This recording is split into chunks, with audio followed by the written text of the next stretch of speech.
جب حضرت مسیح علیہ السلام ان میں مبعوث کیے گئے.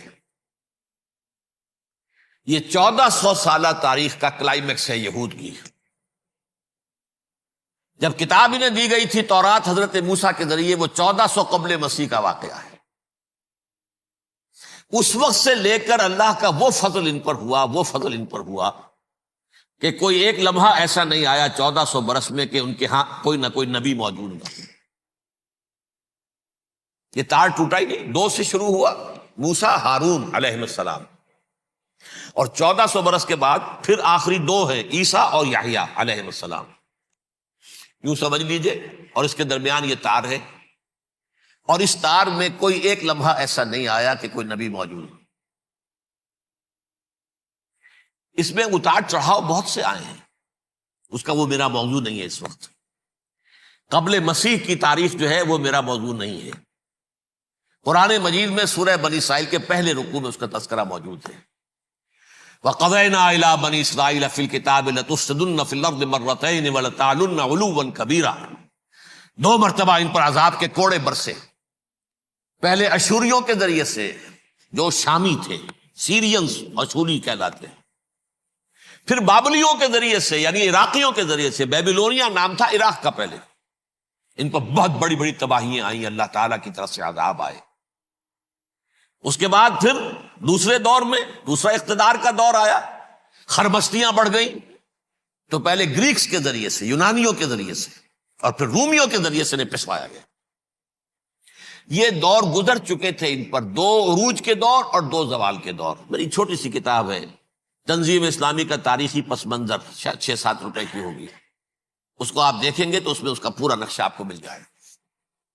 ویسے تو یہ کہ میری جو ذرا بڑی کتاب ہے سابقہ اور موجودہ مسلمان امتوں کا ماضی، حال اور مستقبل، اس میں میں نے ان معاملات پر بڑی تفصیل سے بحث کی. بہرحال یہ جو دور تھا ان کا 1400 سالہ، وہ اونچ نیچ سے ہوتا ہوا جب آیا ہے حضرت مسیح کی بعثت پر، تو ان کی شرارت کی انتہا یہ ہو گئی کہ اللہ تعالیٰ نے مسیح کو رسول بنا کر بھیجا. رسولاً الی بنی اسرائیل. حضرت موسیٰ اور حضرت عیسیٰ کے درمیان رسول کوئی نہیں ہے، سب نبی ہیں. حضرت موسیٰ رسول تھے اور حضرت عیسیٰ رسول ہیں. درمیان میں داؤد ہو، سلیمان ہو، یشعیاہ ہو، زکریا ہو، یہ سب نبی ہیں. یحییٰ نبی ہے، رسول نہیں ہے. لہذا وہ شہید کر دیے گئے. رسول شہید نہیں ہو سکتا، قتل نہیں ہو سکتا. لیکن عیسیٰ اور موسیٰ کے درمیان 1400 برس ان کے جو ہیں، اس کا کلائمیکس ہے حضرت مسیح علیہ السلام کی بعثت. اور حضرت مسیح علیہ السلام کو جسے اللہ نے اپنی روح قرار دیا، روح منہ، کلمتہ القاہا الی مریم، اللہ کا کلمہ، عظیم ترین معجزات. انہوں نے کیا کہا؟ یہ ولد الزنا ہے، حرام زادہ ہے، معاذ اللہ، نقل کفر نہ باشد. یہ جادوگر ہے، یہ مرتد ہے، یہ واجب القتل ہے. اصل حکومت اس وقت رومیوں کی تھی حکومت، لیکن انہوں نے انہیں آٹونومی دے رکھی تھی، اپنے مذہبی معاملات تم خود طے کر سکتے. تو کائفاس جو اس وقت کا ان کا ہیڈ ربائی تھا سب سے بڑا، اس کی عدالت نے فیصلہ کیا مسیح کو سولی چڑھا دیا جائے. پائلیٹس پونٹس، اس کے پاس ان کی یادداشت پہنچ گئی، یہ ہمارا مجرم ہے مذہبی، یہ مرتد ہے، یہ کافر ہے، یہ جادوگر ہے، یہ واجب القتل ہے، اسے قتل کر دو، سولی چڑھا دو. خیر وہ لمبی بات ہو جائے گی. اس نے تو اپنے ہاتھ دھوئے کہ صاحب ہمارے پاس کوئی جرم نہیں ہے اس کے خلاف، تم کہتے ہو تو ٹھیک ہے، سولی چڑھا دیتے. یہ دوسری بات ہے کہ اللہ نے حضرت مسیح کو اٹھا لیا آسمان پر. ان کی جگہ وہ شخص سولی چڑھا جس نے غداری کر کے گرفتار کروایا تھا، جوڈاس اسکیریوٹ. اس کی شکل اللہ نے بدل دی حضرت مسیح کی سی، اور حضرت مسیح کو فرشتے اٹھا کے اوپر لے گئے، وہ زندہ آسمان پر اٹھا لیے گئے. اور یہ ساری تفاصیل نہ قرآن میں ہے نہ حدیث میں ہے، یہ انجیل میں ہے. لیکن انجیل کون سی؟ برنباس کی انجیل، gospel of the Lord according to Saint Barnabas. یہ حواریین مسیح میں سے تھے، لیکن عیسائی ان کو تسلیم نہیں کرتے، ان کی بائبل کو صحیح نہیں مانتے، کینونیکل نہیں مانتے. 100 انجیلیں تھیں، 104 تھیں، جن میں سے 4 چنی ہیں انہوں نے. یہ بتی اور جان اور مرکس مارکس، یہ ہے تو یہ 4 انجیلیں ہیں، انہوں نے تسلیم کیے کہ یہ کینونیکلز ہیں، یہ تو ہیں حقیقی، باقی جو ہیں 100 اس کو وہ تسلیم نہیں کرتے۔ ان میں سے ایک ہے یہ برنباس، اس میں یہ تفصیل ہے کہ اللہ تعالیٰ نے اس شخص کی، جیوڈاس کی، جیوڈاس اس کو انگریزی میں کہتے ہیں، اس کی شکل بدل دی حضرت مسیح کی سی، وہ گرفتار ہوا، وہ سولی چڑھا۔ وہ غدار تھا، غداری کی سزا اسے ملنی تھی، وہ مل گئی۔ حضرت مسیح کو فرشتے 4 اٹھ رہے ہیں، جس کوٹڑی میں حضرت مسیح مقیم تھے، ایک باغ کے اندر روپوش تھے، اس کی چھت پھٹی ہے، 4 فرشتے آئے ہیں، حضرت مسیح کو اٹھا کر لے گئے ہیں، چھت برابر ہو گئی ہے، اس کے بعد وہ شخص پکڑا گیا۔ بہرحال حضرت مسیح کو اللہ نے اٹھا لیا آسمان۔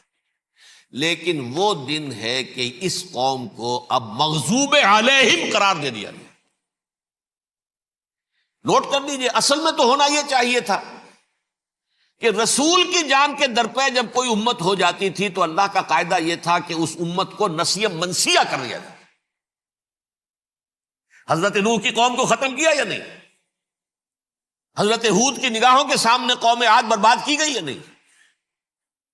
حضرت صالح کی نگاہوں کے سامنے قوم سمود برباد ہوئی؟ یہ اللہ کا قاعدہ رہا۔ سدوم اور عمورہ کی بستیاں حضرت لوط علیہ السلام جہاں بھیجے گئے، مدین کا علاقہ جہاں حضرت شعیب بھیجے گئے، اہل فرعون جن کی طرف موسیٰ کو بھیجا گیا، سب ہلاک کر دیے گئے۔ کیونکہ رسولوں کے بارے میں اللہ کا ذات، نبیوں کے بارے میں یہ بات نہیں ہے۔ نبی آیا، اس نے دعوت دی، جس نے مان لیا اچھا کیا، اپنے لیے اچھا کیا، نہیں مانا اس کی اپنی جو ہے عاقبت برباد ہو گئی۔ دنیا میں کوئی فیصلہ اس کا نہیں ہوتا، لیکن رسولوں کا معاملہ یہ ہوتا ہے کہ دنیا میں وہ اللہ کی عدالت بن کر آتے ہیں، مانو گے تو بچو گے، نہیں مانو گے ہلاک ہو جاؤ۔ تو اس اعتبار سے وہ مستحق تو ہو چکے تھے اس کے کہ انہیں ہلاک کر دیا جائے۔ اب اللہ کی کوئی خصوصی مشیت ہے، اس میں کیا حکمت ہے، وہ ہے ایک حکمت، میں بعد میں اگر وقت ہوا تو بتاؤں گا۔ فیصلہ یہ کیا اللہ نے کہ حضرت مسیح کو تو اٹھا لیا زندہ، اور ان کی رسی ابھی مزید دراز کر دی، کہ ان کو ابھی مہلت دے دی کہ تمہیں آخری استیصال، جس کو عذاب اکبر کہتا ہے قرآن، سورہ سجدہ جو حضور ہر جمعے کی پہلی رکعت میں فجر میں پڑھتے تھے، وَلَنُذِيقَنَّهُم مِّنَ الْعَذَابِ الْأَدْنَىٰ دُونَ الْعَذَابِ الْأَكْبَرِ لَعَلَّهُمْ يَرْجِعُونَ۔ چھوٹے چھوٹے عذاب اور ایک بڑا عذاب، جبکہ قوم بالکل برباد، نسیم منسیہ، کأن لم یغنوا فیہا، ایسے ہو جائیں جیسے کوئی تھے ہی نہیں آبادیاں، لا یرا الا مساکنہم، اب ان کے مسکن نظر آتے، مکین نظر نہیں آتے۔ یہ عذاب اکبر جو ہے وہ ان پر نہیں آیا، حالانکہ وہ مستحق ہو گئے تھے اسی وقت۔ اس کو یوں سمجھیے کہ کسی شخص کو پھانسی کا حکم تو ہو جائے، ایگزیکیوشن نہیں ہوتا ہے، کئی سال گزر جاتے ہیں پڑے ہوئے، اور معاملات جو ہیں وہ چلتے رہتے ہیں۔ یہ معاملہ ہوا اس کے ساتھ، ورنہ یہ مستحق ہو چکے تھے آخری بربادی تباہی کے، عذاب استیصال، جڑ سے کاٹ دینے والا عذاب، وہ آ سکتا تھا ان پر اسی وقت، لیکن اللہ نے ان کی مہلت دراز کی ہے۔ لیکن اس کے بعد اللہ نے ان کو ایک اور موقع دیا۔ 600 برس بعد حضرت مسیح کے، محمد الرسول اللہ صلی اللہ علیہ وسلم کی بعثت ہوئی،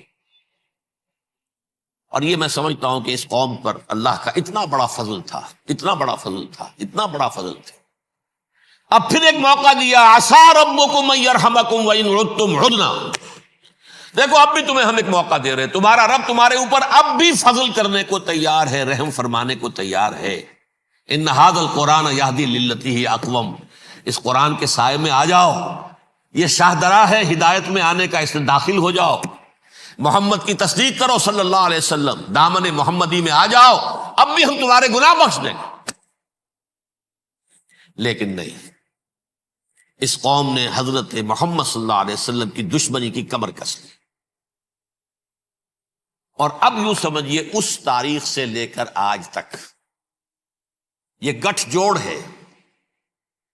ظاہر بات ہے کہ ابلیس کا بھی اصل دشمن اب کون ہے، یا ہدف کون ہے، ٹارگٹ کون ہے؟ جنہوں نے محمد کو نہیں مانا صلی اللہ، وہ تو ہے ہی جہنمی، ان پر کوئی اور محنت کرنے کی ضرورت کیا ہے؟ سمجھ گئے میری بات؟ حضور کی بعثت کے بعد جنہیں حضور کو رد کر دیا، ان پر ایمان نہیں لائے، وہ کون ہے؟ کافر۔